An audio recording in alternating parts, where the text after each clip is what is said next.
At T-Mobile, our critical mission is providing unparalleled 5G coverage for when connectivity is mission critical.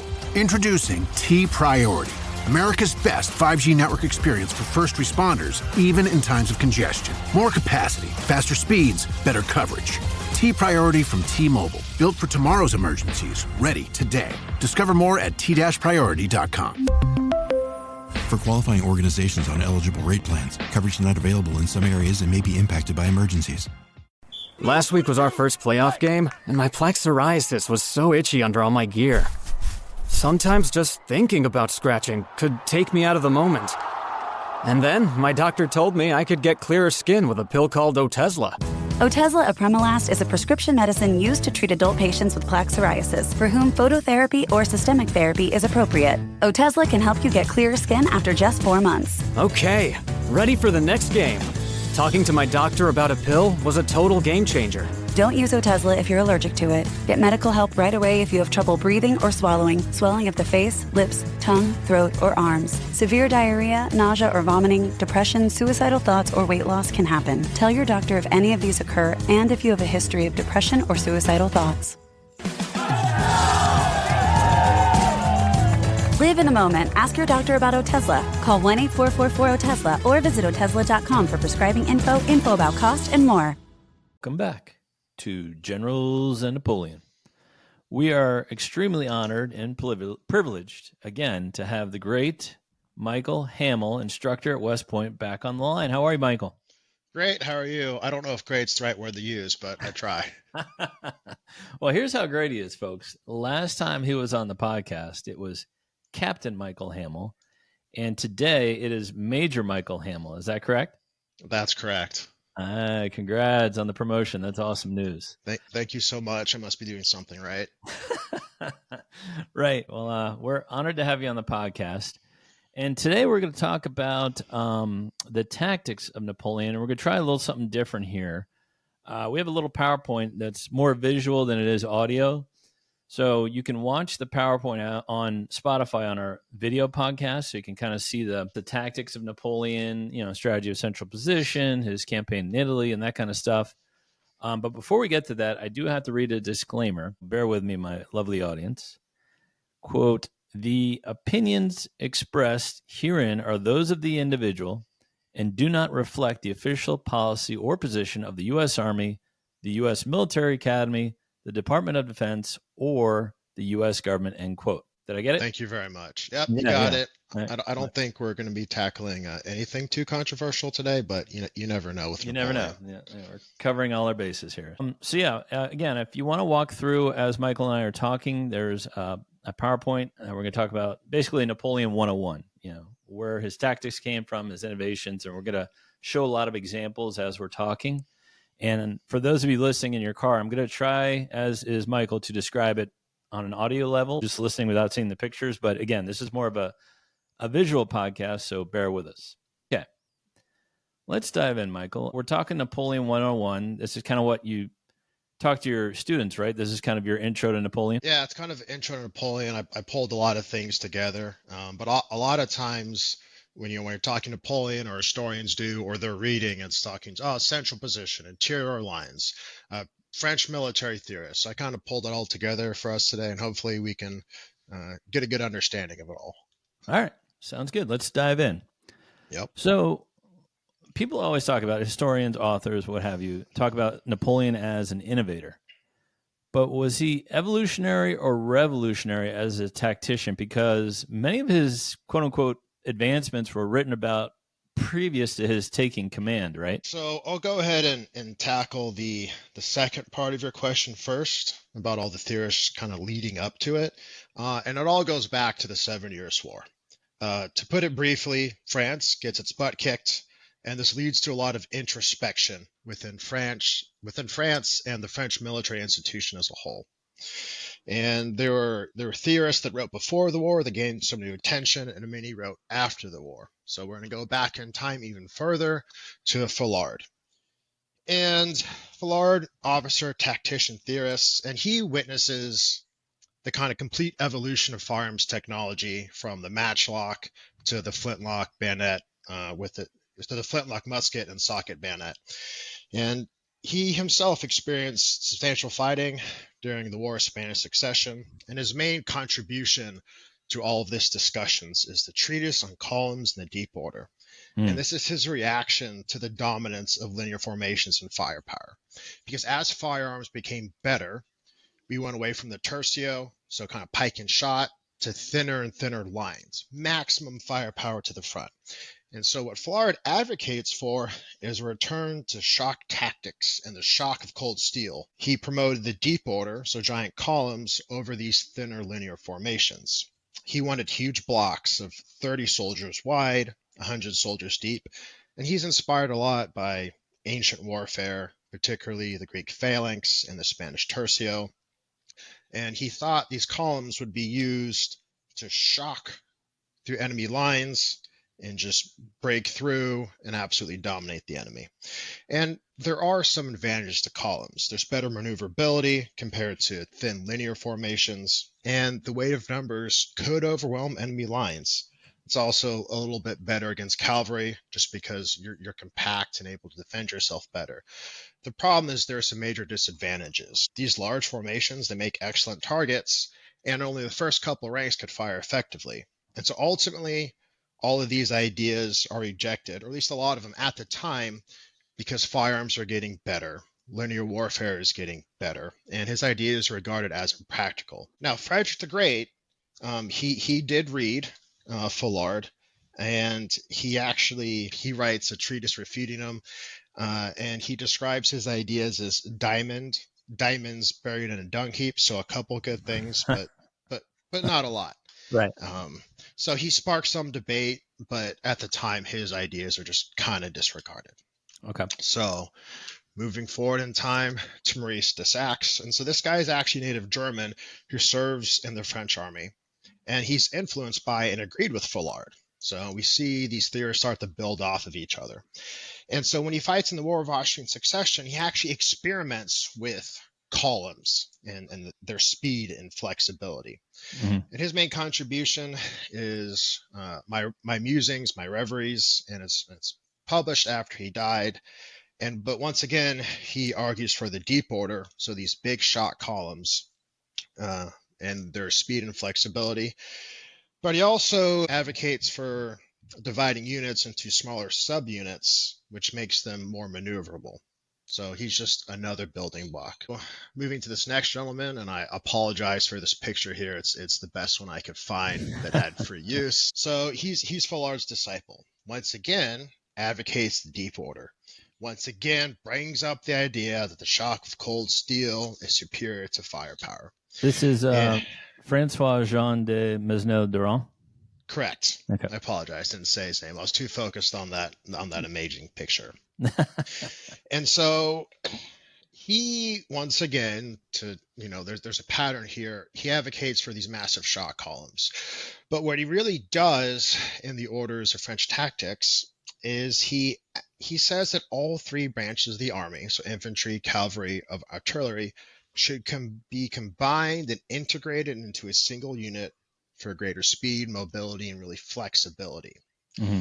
And this is huge. It lays the basis for combined arms. But this was kind of a sideshow to him saying, hey, we need to bring back the column, revive the shock of cold steel.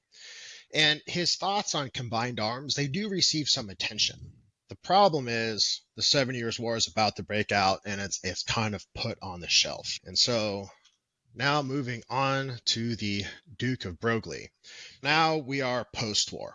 And he had served under Marshal Saxe in the War of Austrian Succession.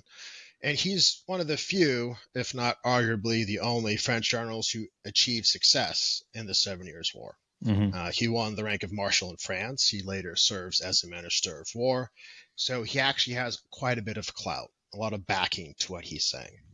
And he made huge contributions to the evolution of French tactics in the 1770s, which later on does have an impact on Napoleon. And he, kind of like some previous gentlemen, he emphasized the army should be divided into small units, and he called them mini armies. Today, we would call them as divisions. And he said these divisions should be divided for speed. He also recognized that greater planning has to go into what you're going to do with these mini armies. They aren't just a giant mass of men you can point towards the enemy. A lot more has to do with planning for logistics, routes, etc. On your last point, these mini armies, divisions, this is kind of the genesis of Napoleon's core system that he's got to kind of implement. So we're building up to there. Okay. All of these are building up on each other. So they're not even called divisions yet. Eventually we get to divisions, but because all of these theorists, they're reading each other, they're debating with each other if they're alive at the time. But all of this is kind of in the French military thought. Okay. And so they're all a bunch of building blocks, and they're taking some ideas from others and they disregard.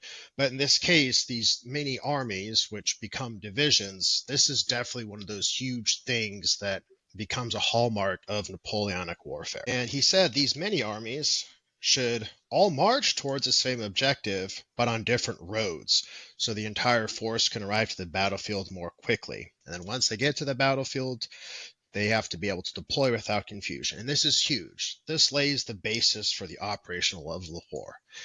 Just because rather than, once again, having a giant massed army all marching together, you have your subunits, your mini armies, or eventually it becomes divisions and corps, march separately and then adjust to the enemy. And we'll talk about that later with the battalion carré. But once again, this gentleman is putting another building block in Napoleon's foundation.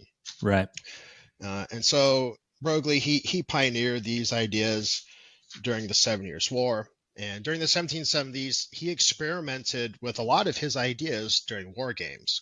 He experiments with column versus line, and a bunch of other of his ideas. And based on his wargaming and also peacetime maneuvers, he found that deep order, so those big shock columns we were talking about, work best when going up against the line, but also as long as they are supported by artillery and a large number of skirmishers. And he doesn't say the deep order is best, just that it could work under specific circumstances. Fortunately for this gentleman, he just could not overcome the cult of firepower that reigned in the French Royal Army.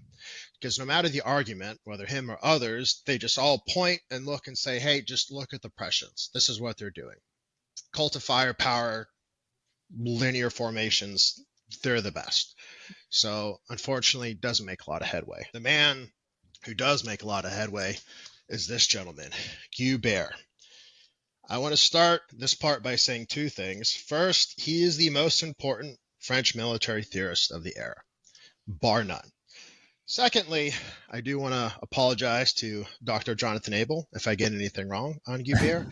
And everybody should go read his book, and you should definitely have him on your podcast to do an episode.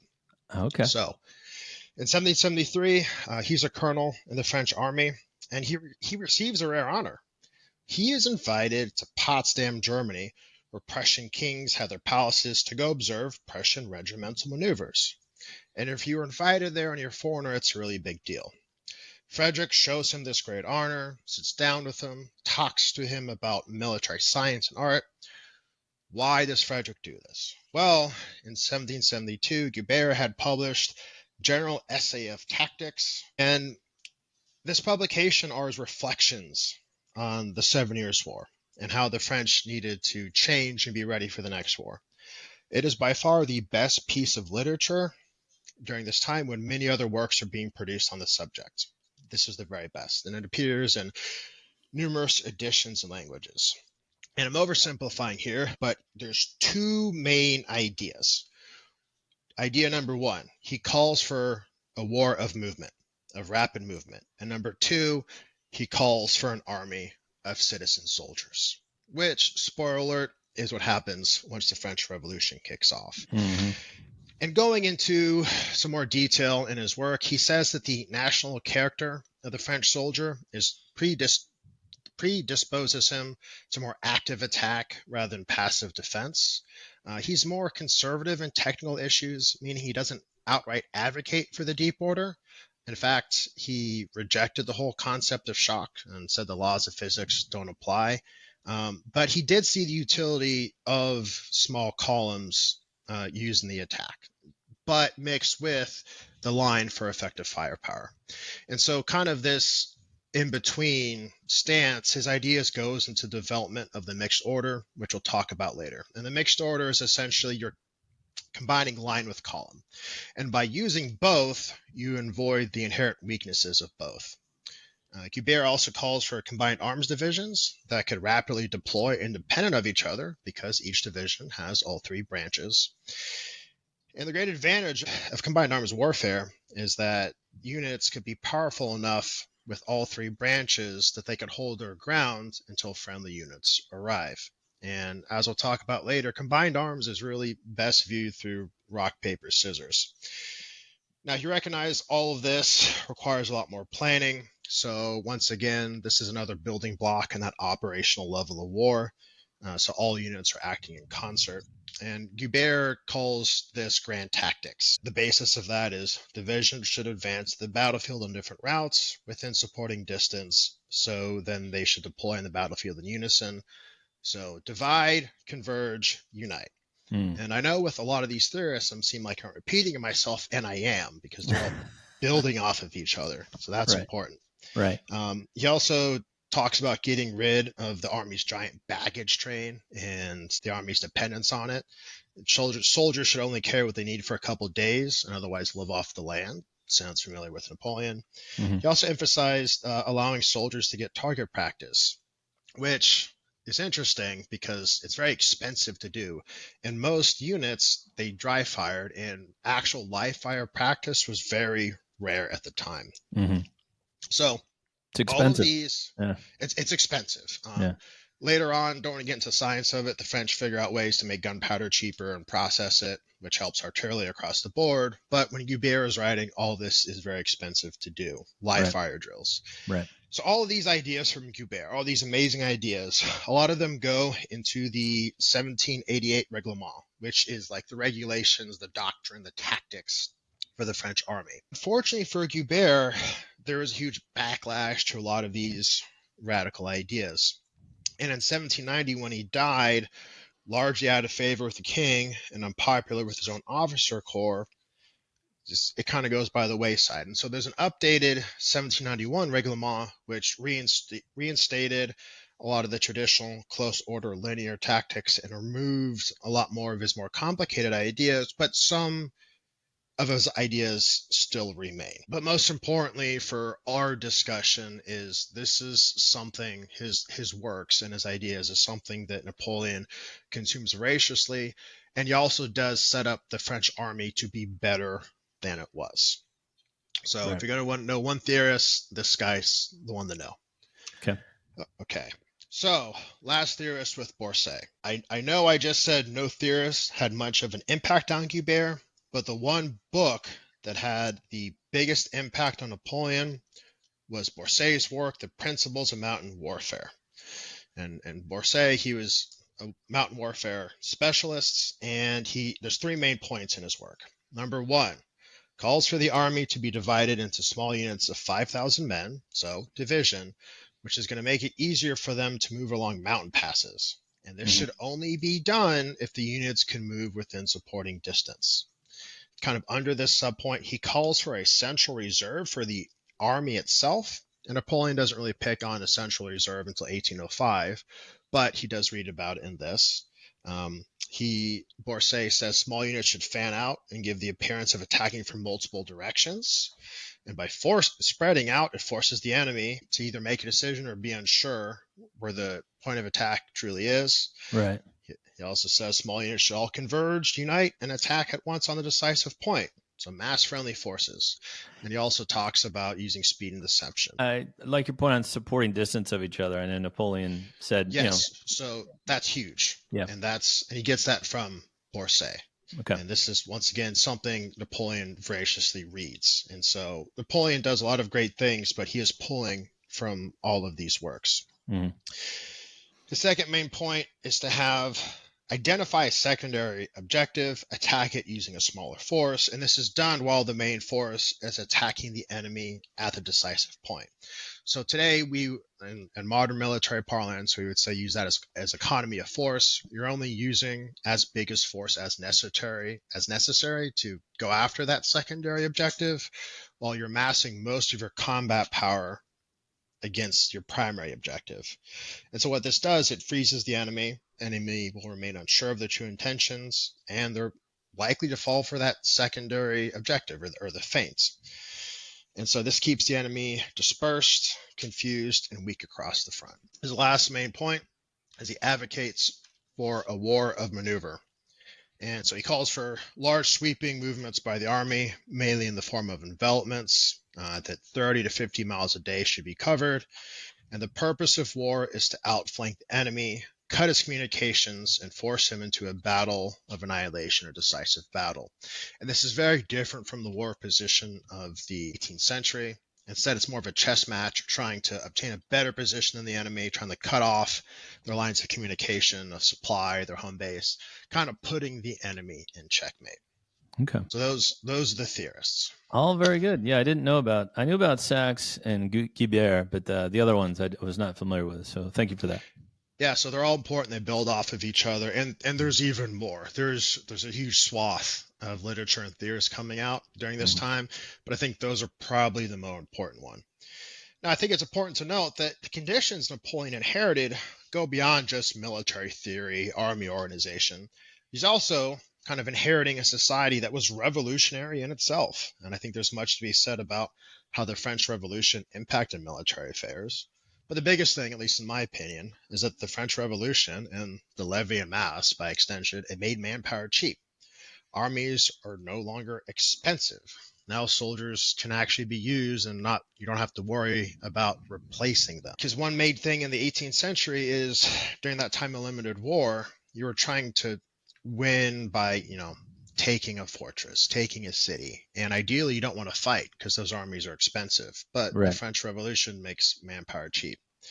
Now, to finally answer the big question of evolutionary versus revolutionary, with all the buildup, you probably think I'm going to say evolutionary, but I'm a firm believer that Napoleon is revolutionary. Okay. And I have a few points for that. And because France is fighting for a while before Napoleon kind of puts himself in a position to command armies. And even then, First Italian campaign, he's commanding, at least initially, in a secondary theater. So there's a lot of other French generals that have access to the same stuff he does, even better soldiers, better equipment, more well supplied. And it's not like France didn't have other generals, as we talked about last time. Colbert, pretty solid general, but none of them do what Napoleon does. Right. And yes, Napoleon, he builds upon previous work, but any revolution in military affairs, at least in my opinion, it's built upon previous advancements. So he brings all of what I just discussed together and he improves upon it. He was the one genius that could bring it all together. Not only that, right? If you're not going to say Napoleon isn't revolutionary, then who is? The man won Austerlitz, Wagram, Friedland, Ulm. The list goes on. Right. I also think the concept of decisive battle or the strategy of annihilation is so unique to him that he has to be revolutionary. Because generally we say there's three strategies. There's attrition, exhaustion, annihilation. Annihilation being decisive battle, which is the hallmark of Napoleon. Not only that, he is studied to this day, and there's a lot of great military commanders throughout history, but not many of them have podcasts about them. That's an excellent point. And I think kind of what you said, though, these theories existed before, but no one really pulled them all together and implemented them. I think you could say the same thing about the Napoleonic Code. Like those ideas, equal rights in front of courts of law and making everything standardized in law the idea was there, but no one had implemented it until Napoleon came around. Yeah, and Napoleon, when he's studying at the military academy and really throughout his life, he's constantly reading, he's constantly studying both theorists and previous military commanders. And so I think just his drive to bring in all that information and to actually turn it into something, that's what leads to a lot of this. I just think he's a unique genius that is able to pull everything together and to not only implement these ideas, but actually improve upon them. Okay. Let's now discuss one of Napoleon's favorite maneuvers, and that's the strategy of central position. So how can Napoleon defeat an army of 60,000, an enemy army of 60,000, if he only has 50,000 troops? Yeah, absolutely. He does this time and time again. So the kind of basic definition of central position is when a commander positions his forces at a central point between multiple enemy armies or columns and kind of allows the rapid movement to concentrate against one enemy force at a time. And so in this case, we see here, there's an army of 30,000, and then there's another army of 30,000, and Napoleon in the middle only has 50. So what he can do is he can send, let's see if we can read this, about 10,000 here to block this larger force. And when they're fighting from a defensive position, he doesn't need to destroy them. That's not the objective. He just needs to prevent them from intervening. And then he can take his other 40,000 and go against this other army. So he's actually outnumbering the army at the decisive point against that primary objective of 30,000, while that other secondary army, they're just trying to hold them off. They'll come back and Napoleon will deal with them later. Right. And what also central position does, what Napoleon does, and we has these enemy armies that are separated, he doesn't want the enemy armies to join, because if there's two armies of 30,000 to come together, now he's outnumbered. Right. But instead, he can defeat them in detail one by one. So that's kind of what happened at Waterloo, right? They joined up before he could defeat them in detail. Yeah, so unfortunately for Napoleon, the Prussians show up just in time, and he wanted to defeat Wellington before they showed up, but he wasn't able to do that. Okay. Well, moving on, I know you're going to show us some examples of his first Italian campaign, correct? Yep. So when it comes to central position, what you're really doing in a lot of ways is using interior lines to quickly move your forces within your little bubble.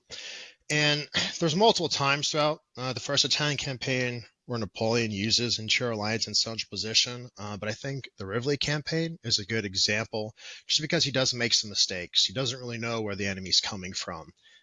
But because of his pre-positioning of his forces, he's able to pull out the win. So we'll set the stage for you.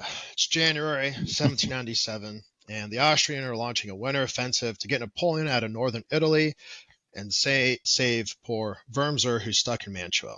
Right. Now, of course, they have tried this a few times and didn't work those other times, but it's going to be different this time. Except not really. And Napoleon, he's facing a daunting challenge. He has around 35,000 troops, depending on your sources, but he's definitely outnumbered by the combined Austrians. And the Austrians, they're going to attack along three main avenues of approach. And so let me highlight this. Oh my God, it's the coolest thing ever. Hey guys, have you heard of Goldbelly? Well, check this out. It's this amazing site where they ship the most iconic, famous foods from restaurants across the country, anywhere nationwide. I've never found a more perfect gift than food. They ship Chicago deep dish pizza, New York bagels, Maine lobster rolls, and even Ina Garten's famous cakes. Seriously. So if you're looking for a gift for the food lover in your life, head to goldbelly.com and get 20% off your first order with promo code GIFT. This episode is brought to you by LifeLock. It's tax season, and we're all a bit tired of numbers. But here's one you need to hear. $16.5 billion. That's how much the IRS flagged for possible identity fraud last year. Now here's a good number. 100 million. That's how many data points LifeLock monitors every second. If your identity is stolen, they'll fix it. Guaranteed. Save up to 40% your first year at LifeLock.com/podcast. Terms apply. So they're splitting their army into divisions or corps, I would say. More or less, they're different mini armies, you could say. But there's three avenues of approach. So this first one, going in blue here, that's El Vinci, and he's the main force advancing down the Adige Valley, and he has about 28,000 men.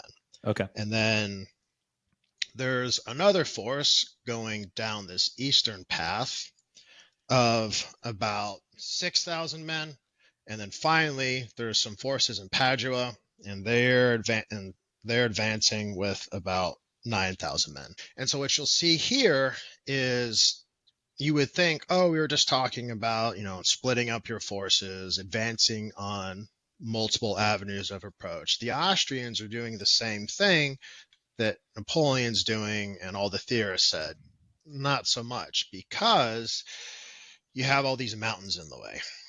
These columns are not advancing within mutually supporting distance. Yeah, I was going to point that out. They can't help each other out. Correct. With the Austrian army separated, they can't mutually support each other. And here's where interior lines come into play. Napoleon concentrated his forces in his central position, and this allowed him to rapidly shift troops to meet threats as they materializes.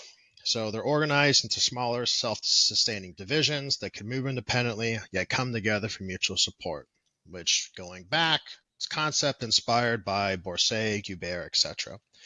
And so Alvensi's main column arrives here at Rivoli on January 12th. And so now Napoleon realizes, oh, this is now the decisive point of the campaign. This is where the main enemy force is. So as in the following day, on the night of the 13th, he begins concentrating his combat power at Rivoli. And so we have, let me get my pen back out. So we have Massena, who's down here, and we have Ray, who's down here. Right. And so troops under Massena and Ray and Victor, they're all rapidly redeployed to Rivoli here in order to reinforce Joubert. And despite being exhausted from marching, they arrived just in time to stabilize the French line and launch decisive counterattacks. And so I won't get into all the tactical movements at Rivoli, but by concentrating his forces precisely where they were needed to most, using interior lines, Napoleon's able to turn a defensive situation that could have gone very poorly into a resounding victory. And we were talking about mutual support. Napoleon's troops could support him at the main point of contact. The Austrians could not. Correct. Yeah. And let's say, for example, for whatever reason, the main point of attack was here at Verona. He still could have moved Massena and Ray and Joubert to support them. So no matter where the Austrians show up, he's able to adjust his forces. Got it. Versus, if Alvensi is like, oh, they're out of Rivoli, he can't go and send, I guess he could send a message to Prevera, but he's so far out in the woods that he can't support him. And thus, Rivoli is one of Napoleon's best victories. In some ways, yes. I mean, he does make some mistakes. He's a little spread out at the start. He doesn't know exactly, like Alvensi kind of surprises him. I think he actually does better in some previous to the Italian engagements. But I think Rivoli's a great example, just because the way he positions his troops, he provides himself an opportunity to make up for his mistakes and pull out success. Okay. And even after Rivoli, his operational flexibility doesn't start there, because he still has these Austrian forces down here in the south. And so he immediately marches his forces south to counter Prevera's column. And, despite having just fought a battle and marched another 24 hours, they intercept and defeat Prevera at La Favorita. And that's kind of the final surrender of the 7,000 Austrians. And this shatters the Austrian offensive. So kind of the main point of this, by occupying this central position, he's able to defeat the Austrians in detail rather than having to engage the entire enemy force at once. And he's also able to quickly redeploy his forces to where the battle is. Because sometimes Napoleon knows exactly where the enemy is. Like at Austerlitz, he knows where they are. He's going to pull all the strings. In this case, he knows the Austrians will be coming. He doesn't necessarily know when or where the main avenue of approach is. Got it. Okay. Because in a previous campaign, a few months prior, the Austrians come a different route. They take this is their primary route. And so he doesn't necessarily know if they're going to try that again or they're going to do something different. Okay. Being a central position isn't always an automatic win. Moving forward in time to Leipzig. So looking at the map, we see Napoleon he is occupying a central position in a sense. But interior lines, they work best when a commander can operate from a central position. But at Leipzig, he's entirely surrounded by multiple coalition armies, kind of leaving him with limited flexibility to maneuver. Now, he is trying to pull them into Leipzig, but by doing so, his position becomes a liability rather than an advantage. And when we were just talking about the Austrians, they obviously made a lot of mistakes. By the time we get to Leipzig, 1813, we're in the Sixth Coalition. So there's been a few coalition wars, and the Allies are actually starting to learn. And the three main coalition armies, they coordinate their movements, they have mutual support, and they prevent Napoleon from isolating and defeating them piecemeal like he had done in Rivoli. And so it kind of makes it impossible for Napoleon to exploit weaknesses in the lines. And there's also something to be said for the sheer size of the forces. Allied forces have around 300,000, Napoleon around 200,000. That meant that even local concentration against one enemy army couldn't necessarily guarantee success. Not only that, by the time we get to Sixth Coalition, Napoleon's army, a lot of conscripts, not well trained, they're just tired. Yeah.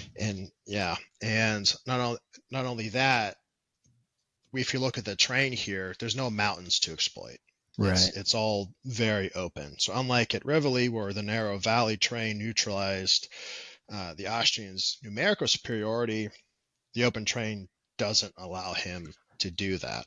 And I think if you go to your next slide, you can see that Napoleon was kind of surrounded on all sides. This is what I was getting to. So actually, his main thing, he wanted to destroy Schwarzenberg's army in detail. He was going to mass against them. But because the other Allied armies, they keep pressing him and they gain contact, by the time we actually get to the battle, it's in a relatively small maneuver space, and he's surrounded and he's fighting all sides. So rather than just defeat Schwarzenberg in detail, he has to fight everywhere at once. And so now this central position doesn't work out, because when we're talking about central position, interior lines, we're talking kind of on the operational level, like how we're moving the units to the battle. By the time we actually get to Leipzig, it's pure tactical, because everything's within the sound of the guns, and he doesn't have that operational flexibility to maneuver. Yeah. So interior lines, they can be a powerful tool, but their success depends on the enemy's disposition and your own ability to exploit gaps and weaknesses. Yeah, looking at this map, you can see, he has ease of movement. So let's say Marmont has to fall back, he can rush troops over there. But there's also basically one road in, one road out. So he's low on ammunition, low on reinforcements. So as we all know, he has to take one road out, and the surrounding Allied armies just kind of collapse upon him. Yeah, and we'll talk about the Trachtenberg plan later. But by the time we get to Leipzig, Napoleon's army, it's exhausted, and this is, in a lot of ways, it's a battle of desperation. Okay, we'll come back to that. Let's move now. What are some hallmarks of a Napoleon-led operation? Absolutely. Number one, concentrate all available forces for the decisive attack. So what that means is you're not trying to break apart your combat force. You're not putting them on cordon duty. One big thing in the 18th century, you would have like cordon armies or picket armies. And so you might have 50,000, but you're breaking them up into a whole bunch of armies or units of observation. Those units spread out across, half the country. It's not going to help you when battle is actually started. And so he also, at least for most of his career, he's not expending resources or troops on not things that aren't essential, such as geographic objectives or assets. And he's trying to, what we say, mass his forces, concentrate his forces. And so that way, at the main point of attack, he has numerically superior forces. Even though, like we're talking about at Rivoli, yes, his enemy might outnumber him within the area of operations or the theater, but for the actual point of attack, he has more forces. Okay. Number two, you want your main force, or Napoleon wants his main force directed against the enemy's center of power. And that is essentially most times is the main enemy army. And so as you're advancing towards the main enemy army to gain that decisive battle, you want to make sure that your attack, your army is masked by a cavalry screen. Because at the time, cavalry before battle served kind of two main purposes. One is scouting, so gaining information and intelligence on the enemy, but also screening your own forces. So protecting your own forces from observation. And if possible, while advancing against the main enemy force, if you can outflank your opponent and you cut off his lines of communication and supply, that's ideal, because you're putting the enemy in a bad situation to where they have to retreat, come against you and attack you in a defensive position to regain that. Or, with the Ulm campaign, you just surrender your entire army. Yeah. So, yeah, no, these are good. I was thinking of the Ulm campaign with the cavalry screener Murat, and then Napoleon kind of fell on his rear. Yeah, very good. Okay, number three. So on the day of actual battle, you want to concentrate your attack on a key sector of the enemy's position. So you're not necessarily spreading all of your combat power across the entire enemy force. Napoleon's going to identify a key sector to concentrate the combat power. I think a good example at Austerlitz, obviously, at least initially, Pratzen Heights, right? That's kind of the key focus. And once you have that, everything falls into place. But you're going to prepare your assault with a massive artillery bombardment. Napoleon is obviously famous for his grand batteries. And then that's going to be followed with infantry and deep shot columns. And the central reserve, which oftentimes Imperial Guard, that's be committed at the right moment to deliver that crushing blow, the coup de grace. Right. And Napoleon was great about that, because when you're talking about the battlefields of early 19th century, they don't have radios and things take a long time to develop. So Napoleon would often identify this well in advance. It's like, oh, this part of the line will be breaking in 30 minutes.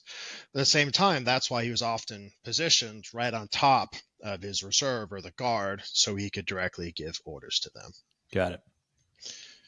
And then number 4, and this in my opinion is the most important, is immediate ruthless pursuit of the enemy after victory to render the enemy army incapable of further operations. You look at any of his major victories, with the exception of Austerlitz, because that's so crushing. But like Jena and Auerstadt, for example. Yes, the Prussians are crushed, but he seals that victory with Murat's relentless cavalry pursuit. And that's what seals the deal. And in many ways, once we get to the Sixth Coalition, when he doesn't have any cavalry left after trying to deal with the Russians, is he wins quite a few battles, but he's never able to actually pursue the enemy and put a nail in the coffin. And of course, after the war, you have Germany writing all of his things. One thing Germany emphasizes is pursuit. Mm-hmm. And so that's what allows you to turn a tactical victory into an actual decisive battle and strategic success. Very good. Very good. Okay, well, those are 4 pretty important things. Thanks for going over those with us. Yeah, of course. Now, speaking of very important things, we're going to talk about the 3 arms of the militaries in the late 1700s, early 1800s. We have the infantry, cavalry, and artillery. Why do military historians refer to them as rock, paper, scissors? The backbone of any army, the most numerically present thing in any army is infantry. And you could just line them up and shoot at each other, like you kind of see in that left picture of Prussians. But that's a bit too close to a fair fight, and we don't want that. At least military commanders don't want that. So what you could do is you charge the enemy with cavalry. And personally, I don't want to see a formation of war horses charging me at full gallop. And these cavalry charges, they could be really devastating, and they could break the line and they could break an army. So going back to the rock, paper, scissors, is normally infantry is the paper and cavalry are the scissors, but infantry could form a square and become the rock. And so typically the square formation is battalion size, but larger units could form squares if necessary. And it creates hollow squares with soldiers forming the perimeter, and you have reserves and your officers on the inside. You could also put your baggage train. In this picture of the Battle of the Pyramids, you can see Napoleon's cavalry, and a lot of the baggage train officers are inside these giant squares. And these formations are very effective against cavalry. Mm-hmm. And some historical background. Throughout history, the best defense against cavalry was a dense formation filled with a whole bunch of pikes and long spears. Forms a giant pokey barrier.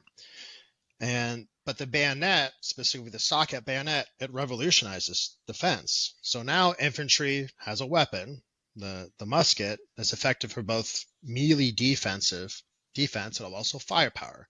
Right. And it kind of combines the anti-cavalry function of the pike with the musket's firepower and versatility.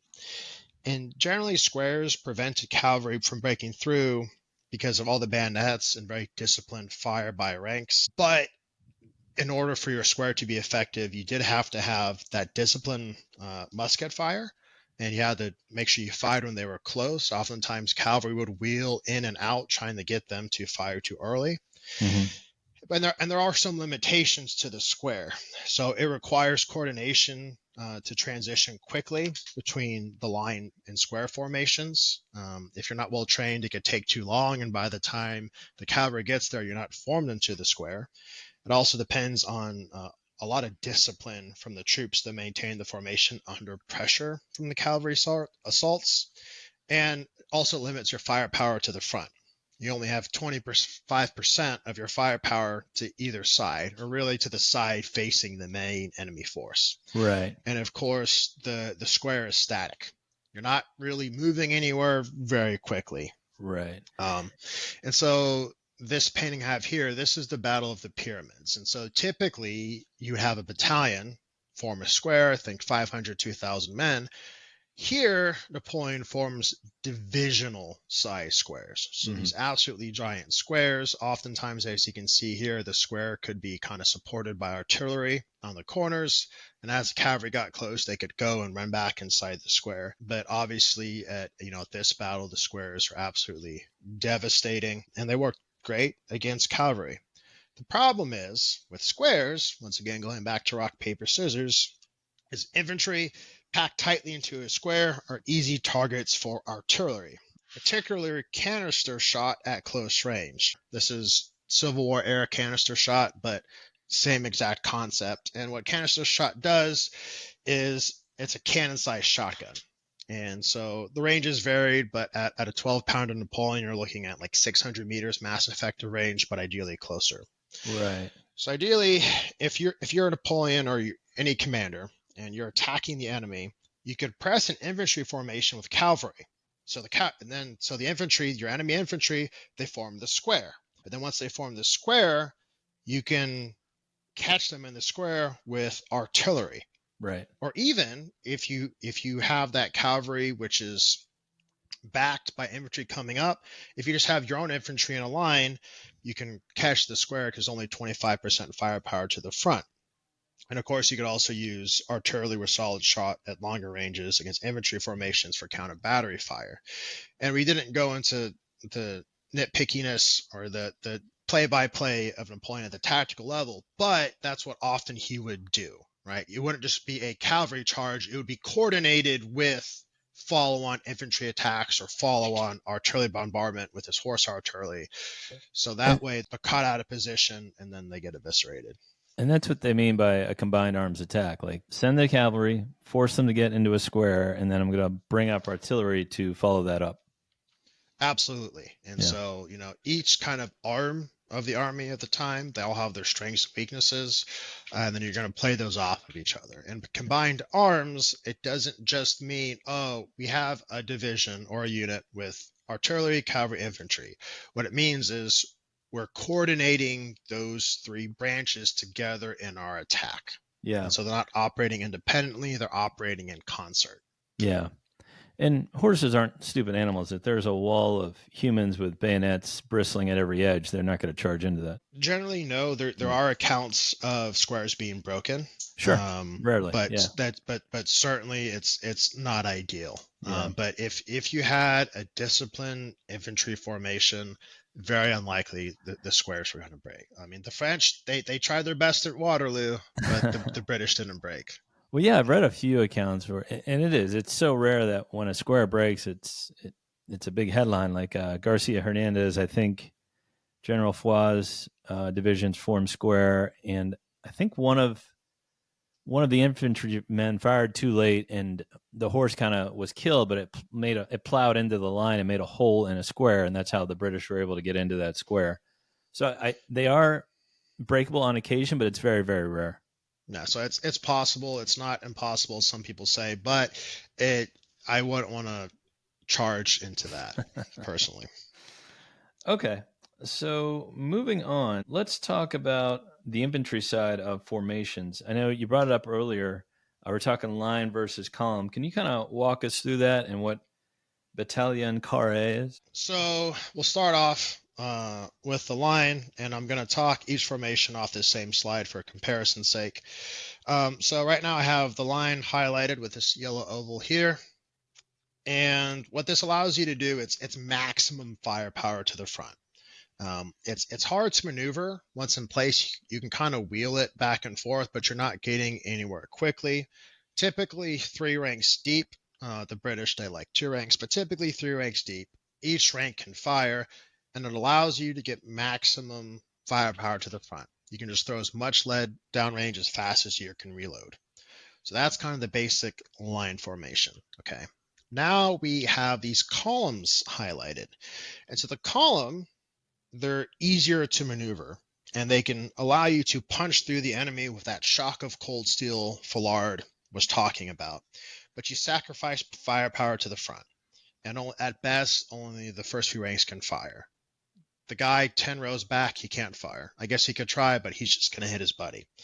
But you have the mass needed to break through the enemy lines, because if you're charging an enemy line with one of these columns, yes, the first few ranks might get cut down, but then there's just more people behind them to punch through.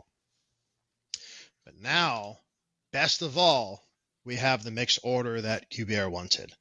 And it gives you the firepower of the line with the maneuver and punching power of the column. And this is one of the formations Napoleon is famous for.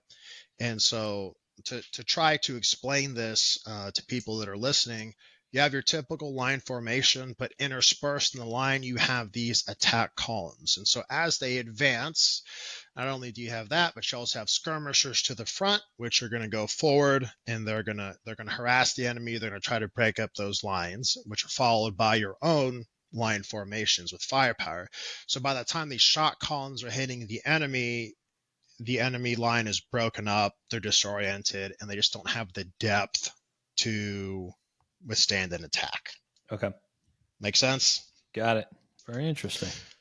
All right. Moving on to the battalion carré. Okay. Now this was how Napoleon moved, and it was his way of marching separately but fighting together, which should sound familiar from earlier in the theorists. And the advantage is speed, but also flexibility in flanking the enemy. And so we have corps kind of set up in a diamond here. And each corps in our diamond formation could fight and survive while the others maneuvered to support or flank. And in some cases went on their own, which wasn't the design, but it shows you how good Napoleon's corps and marshals were.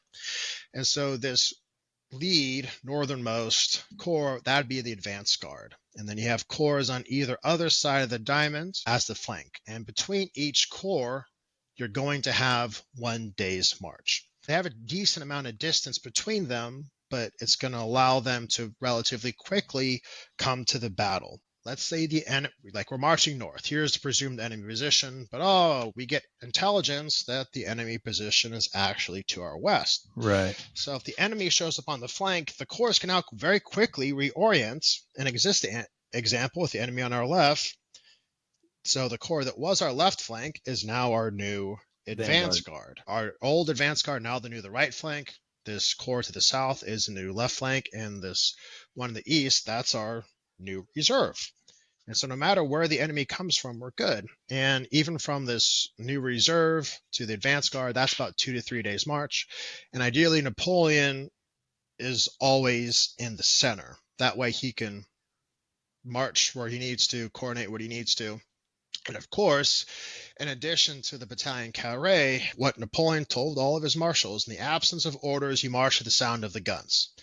So with any of these corps, they come into contact, They don't have standing orders from Napoleon. They march to the sound of the guns. And so these corps can either go reinforce that battle, or depending on what direction they're coming from, by their very nature of their initial positioning and movement, they're now flanking the enemy. Mm-hmm. And that provides a lot of flexibility when you're marching. Like, all right, it has to be nice to know where the enemy is, but if we're not sure, kind of like at Jena and Auerstadt, we'll just put it in this position to march. Yeah, absolutely. And we'll talk about Jena and Auerstadt later, but it gives you flexibility, and it's absolutely great. And just one more building block that we talked about earlier with the theorists that Napoleon really fully masters and implements to great success. Okay. Very good. All right. Well, what about on the artillery side? Were there any innovations there?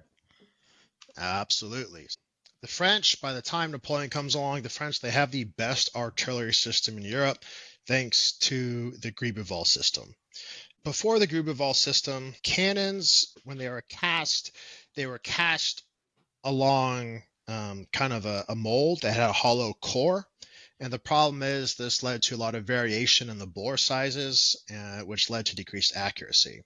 A guy by the name of John Moritz, he comes up with a method to where you cast the cannon solid out of one giant chunk of metal, and then you mill out the bore. And so this leads to more precise and better tolerances. And so the actual method of production becomes better.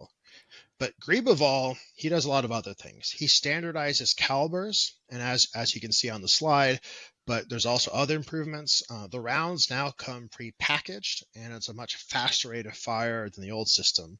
And so before Gribeauval's system, there was a Valery system, and you could get off a shot once every 2 minutes or so. Now with this new system, you can get 1 or 2 shots a minute, depending on the system. So 2 to 3 times as fast. He also standardizes parts across the board. This means faster and cheaper production. He makes the carriage wheels bigger. And so the carriages and the caissons, the things that are carrying all the ammunition, could move faster, but really more importantly, they get stuck less. Right. Each gun itself, it has a calibrated rear sight and elevation screw. So you can really dial in your shots now. Mm-hmm. And the system's adopted in 1764, but the tactics remain the same really until the 1780s, which brings me to the Dutai brothers. Both French artillery officers.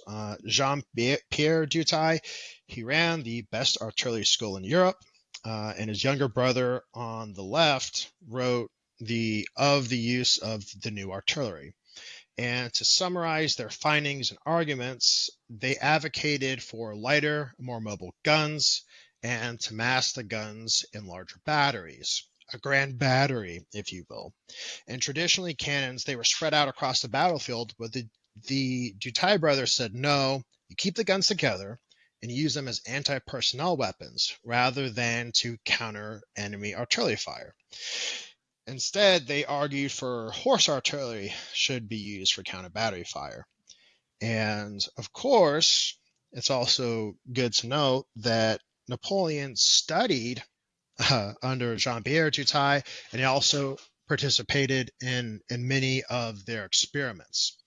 So to go back to the original question way back about revolutionary versus evolutionary, the Gribeauval system and these two gentlemen are certainly building blocks of Napoleon's greatness. Yeah, and I think that's an important innovation or I guess improvement. Instead of hauling all these different cannons with all these different cannonball sizes and different carriage sizes like the enemy armies were, Napoleon, by limiting to, I think you had 3 or 4 cannon sizes, and you had 1 howitzer size, it just made it easier to move your armies faster and more efficiently across Europe. He does, and as Napoleon progresses in his career, he takes out one of them. He makes it even more simple. He increases the number of guns in units. He wants more and more artillery, which makes sense given him being an artillery officer. But the French have by far and away the best artillery system in Europe. The only one that matches them are the Spanish, sort of, but that's just because they copy the Grubevall system and nobody else comes close. And not to go on too much of a tangent, but like, for example, Arthur Wellesley, one of the issues he has campaigning in Spain, especially with the siege artillery, is he has a lot of it's old and there's different calibers and he just can't keep it supplied. Right. So the French artillery quality, but also how they use it, definitely gives Napoleon an advantage. Okay. Well, let's move on to the corps system. I know Napoleon didn't create it, but it sounds like he perfected it, correct? Yeah, so a lot of those interwar writers I told you about earlier, they kind of form the basis for what the corps system becomes under Napoleon. And in 1805, when the War of the Third Coalition begins, he changes the name of the Army in England, which was training on the coast, to the Grande Armée. And it was the final level of the new French organization, and he also divided it into 7 army corps. And now this army had more flexibility and more mobility than any other army in Europe because of this system. And each army corps typically had 2 to 4 infantry divisions. Each division had an artillery battery. Each corps also has a cavalry division or a cavalry brigade, and also horse artillery battery. And I think more importantly, each corps has a commander, it has general staff, and it has support personnel like engineers and quartermasters. And these corps, they could then be combined into armies between 50,000 and 500,000 men. And so this is the concept of the mini army. It's now fully achieved. It has reached its peak. And the army corps, or the corps system, allows Napoleon to hit his enemies hard and rapidly. Each corps has all 3 branches. It has its own reserves. And each corps was designed to be able to hold its ground for 24 hours against the conventional neighboring army, buying time for the supporting corps to arrive. Now, in some cases, like in Arstadt, a French army corps managed to not only hold, but win against the enemy.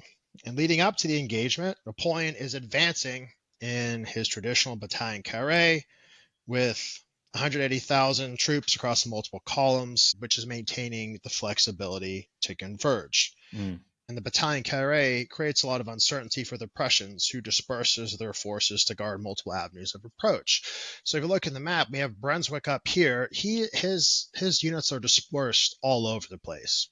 Versus Napoleon, we're all kind of advancing in this direction. We have Davout and Third Corps up here. Bernadotte is doing his usual stuff, but all of Napoleon's corps are spread out.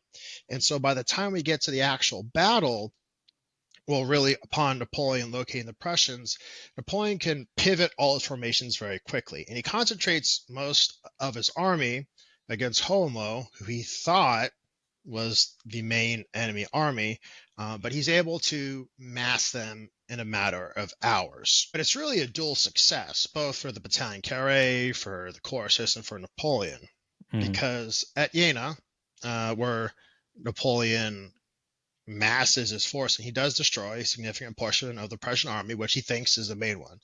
Now, up here at Auerstadt was a simultaneous but completely separate battle.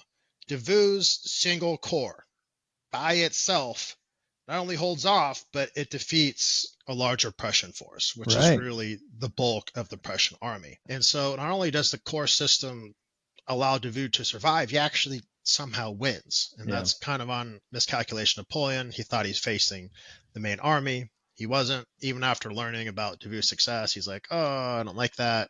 I'm the one who won, but he lets Davout, go into Berlin first. Right. Now, of course, had this gentleman, the first corps commander, Bernadotte, had he come to help Davout, the fight would have been easier, but he just kind of sits there, and I don't want to go too much on a rant about his worst marshal. Of course, after the battle, Napoleon makes sure the Prussians are pursued, going back to that 4th operational tenet we were talking about earlier, and he's able to translate that tactical victory into strategic success, and the Prussians are defeated.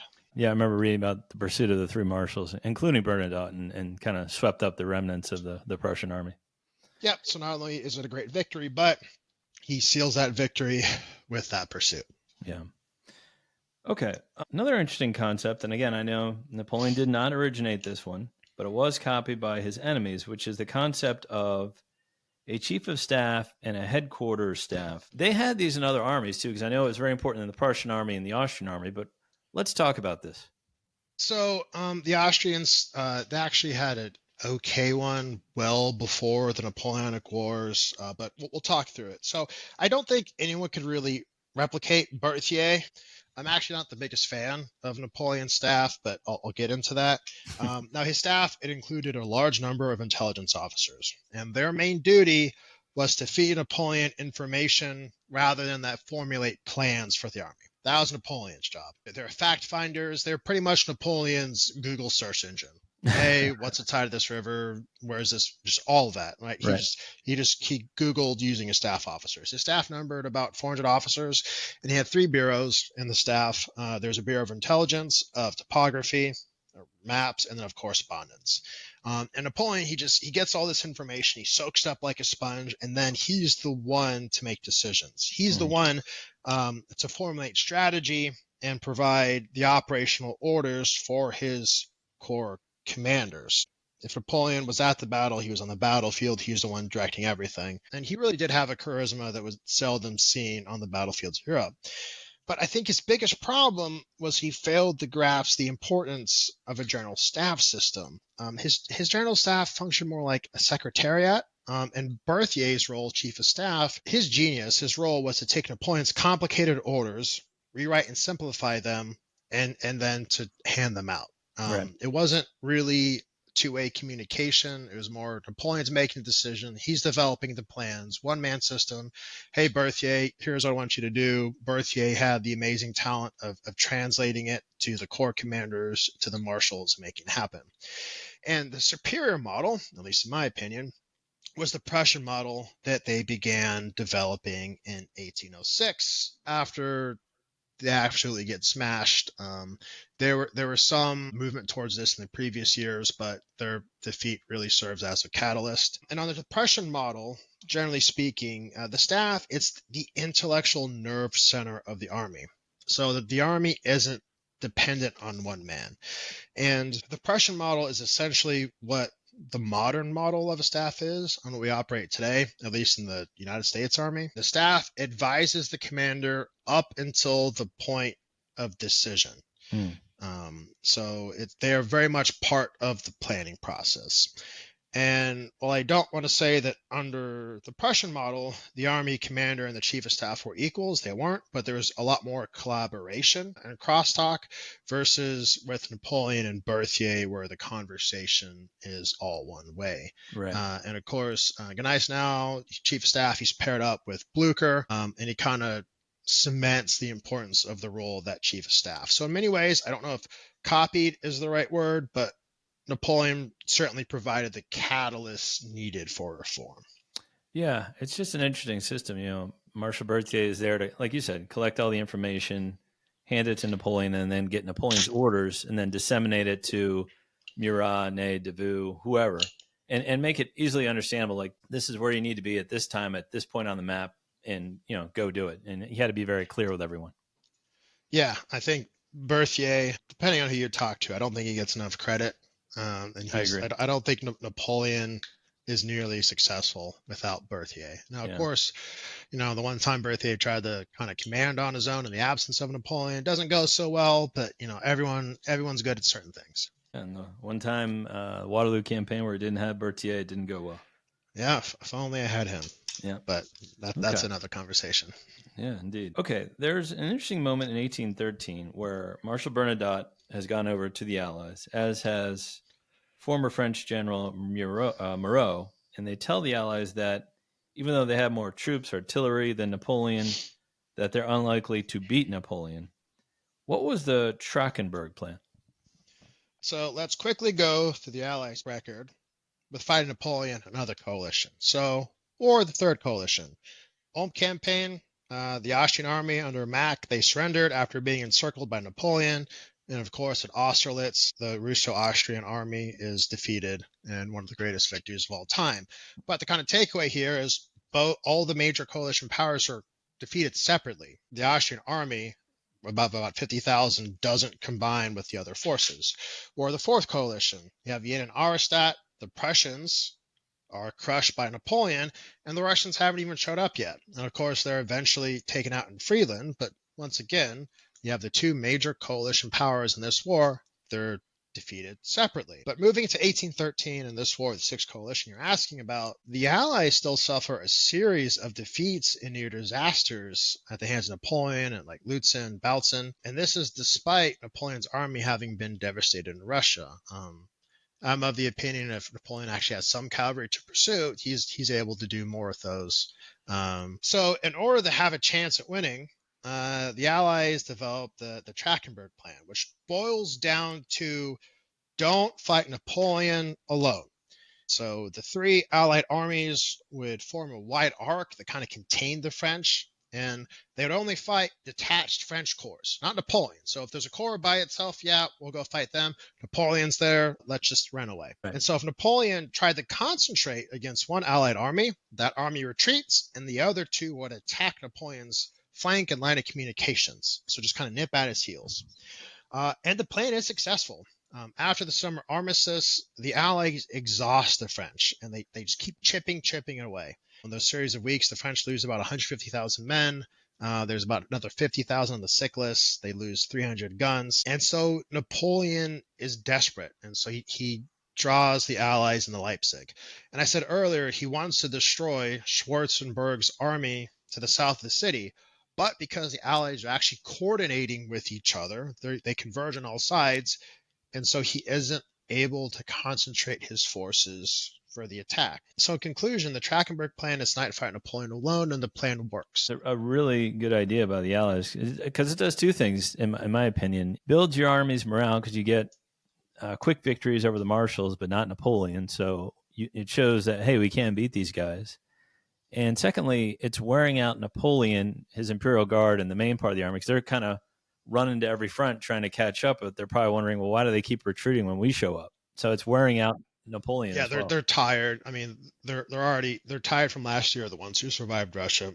A lot of these are conscripts who don't have that physical endurance, and it makes Napoleon just run back and forth. Right. And I also think the fact that they're able to develop this plan, I mean, it's on one hand, it's kind of like it took you how many coalition wars to get there, but it speaks to the challenges of coalition warfare. Sure. Because previously, yes, you had the first coalition, the second, third, so on, but each major power, they had their own objectives, what they wanted to get out of this war. Yeah, Napoleon was involved in it, but they wanted the specific territory, or they wanted whatever. In this case, the major Allied powers are finally like, okay, Napoleon is the issue. He is the main objective, and this is how we're going to go about it. Okay. All right. There's another element, and it's kind of pie in the sky, hard to describe, but I'm going to take a crack at it. I've heard people discuss Napoleon's mastery of space and time. He knew where and when he had to move his armies to secure a victory. He also knew what his enemies were going to do, in some cases before they did. Did he have like a sixth sense on the battlefield of how to position his armies to secure a victory? Yeah, he certainly had coup d'oeil, which is what the term is. It's something that's been written about before Napoleon, after Napoleon, and it literally means stroke of the eye or at a glance. And the way I describe it to my students, it's kind of the ability to kind of take everything in instantly, have an understanding of the battlefield, you know what's going on, and then you make decisions with that understanding. And a lot of people have tried to understand it, but Napoleon certainly had it. There's kind of like the military art, the military science. It goes into the military art. And you also have to keep in mind the battlefield, it's a confusing place. We don't have drones from above looking down. There's smoke. You haven't heard from Murat in the last 30 minutes, but somehow Napoleon is able to take in all this massive amount of information, glance at the battlefield, and he knows what's going on. And there's plenty of examples of Napoleon's coup d'oeil. I think the best example is probably Austerlitz, because he really visualizes the battle days before it happens. He lured his opponents in attacking Pratzen Heights, and he perfectly times his counterattack. And your episode with Dr. Abel on the battle was great. Thank you. So Napoleon definitely has coup d'oeil, but I think his preparation that he put into his victories is often overlooked. A lot of this work happens before the battle itself. Of course, Austerlitz, days before the battle, he uses deception. He makes his army appear weaker than it is.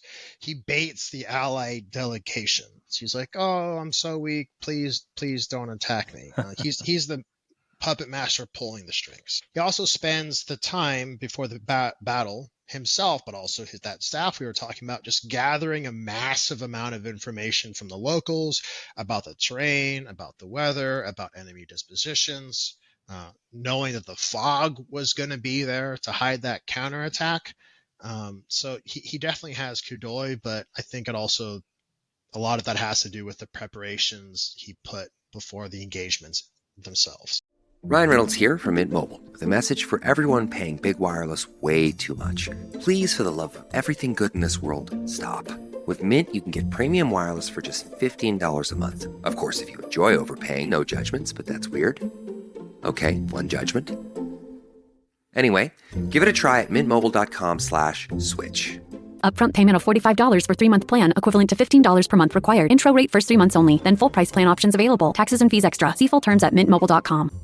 The #1 selling product of its kind with over 20 years of research and innovation. Botox Cosmetic, out of botulinum toxin A, is a prescription medicine used to temporarily make moderate to severe frown lines, crow's feet, and forehead lines look better in adults. Effects of Botox Cosmetic may spread hours to weeks after injection, causing serious symptoms. Alert your doctor right away as difficulty swallowing, speaking, breathing, eye problems, or muscle weakness may be a sign of a life-threatening condition. Patients with these conditions before injection are at highest risk. Don't receive Botox Cosmetic if you have a skin infection. Side effects may include allergic reactions, injection site pain, headache, eyebrow and eyelid drooping, and eyelid swelling. Allergic reactions can include rash, welts, asthma symptoms, and dizziness. Tell your doctor about medical history, muscle or nerve conditions including ALS or Lou Gehrig's disease, myasthenia gravis, or Lambert-Eaton syndrome, and medications, including botulinum toxins, as these may increase the risk of serious side effects. For full safety information, visit BotoxCosmetic.com or call 877-351-0300. See for yourself at BotoxCosmetic.com.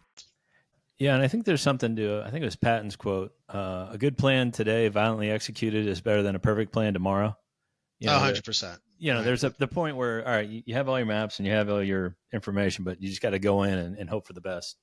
And you do. And so, I always told my lieutenants, and I tell my cadets, okay or a bad plan now is better than a perfect plan too late.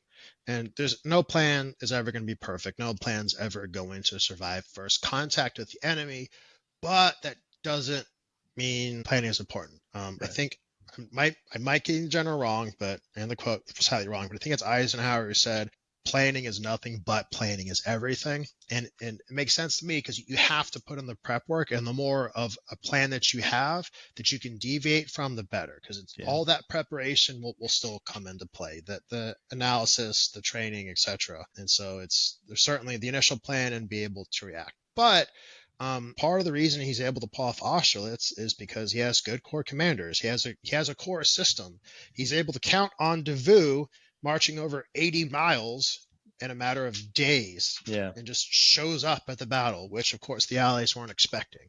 It's a lot of prep work. Okay.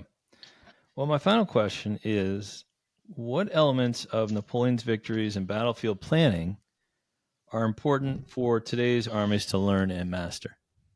Yeah, I'm going to boil it down to 2 main points. First is preparation, which I was just talking about, because so much of his success in battle came before the battle. Whether it's gathering intelligence, organizing his armies, or really voraciously studying military theory or anything else, he set the conditions for success well before the day of the battle. And so for the officers of today, I know this personally, reading boring doctrine manuals isn't the most fun thing. I don't know if there's a way to make doctrine interesting, right? But that base of knowledge is key. And I think the second point I will have is don't rest on your laurels. Past success doesn't guarantee you future success. Right. Your enemies are always learning and always adapting. And so we have to as well. We have to continually get better. Right. Napoleon, he wins in the first coalition. He wins in the second coalition. He wins in the third coalition. He wins in the fifth coalition. But eventually his enemies start to learn. His enemies get better. And I don't think they ever get as good as him. I mean, he pulls off some crazy victories in the Sixth Coalition and the 100 Days campaign. Yeah. But sometimes just being good enough, or in this case, his enemies being good enough, that gets you the win. It's an ongoing process of continual development and getting better. So those are my takeaways from Napoleon, because ultimately I think a lot of Napoleon's success came from his hard work and preparation. But I think I'm of the opinion that he had a genius that you just can't teach, and you can't replicate genius, but there are things you can learn from him. Yeah, and I think that those are great points. Nobody cares what you did yesterday. Don't rest on your laurels. Yep. And preparation, like if you're going into a fight, I think it was the Duke of Wellington, is just you need to be prepared to fight 5 minutes longer than the other guy, and that's how you win. There's so much that current military leaders could learn from Napoleon. It's just hard to encapsulate it. I mean, it's hard to encapsulate it. I think from talking to my coworkers, my peers, other instructors and professors at West Point, I think a lot of them have different takeaways from Napoleon's, or different takeaways from different military commanders. Ultimately, we do still study Napoleon in depth, whether in the Army, at West Point itself, and everyone kind of draws their own lessons learned. But a lot of the concepts, military concepts, still there. If you read Army Doctrine, or Joint Doctrine, talks about mass, concentration, surprise, all of that, all the concepts, all things that Napoleon did. So from a military aspect, pure doctrinal standpoint, Napoleon still very much has relevance today. Okay. Well, that was absolutely amazing. Thank you, Major Hamel. That was wonderful stuff. Yeah, no, you're Appreciate great. you having me on. Yeah, and again, Major Michael Hamel is an instructor at West Point, and as always, we are thrilled to have him on the show. And yeah, fabulous stuff. Thank you for that. No, thank you for having me. Appreciate it.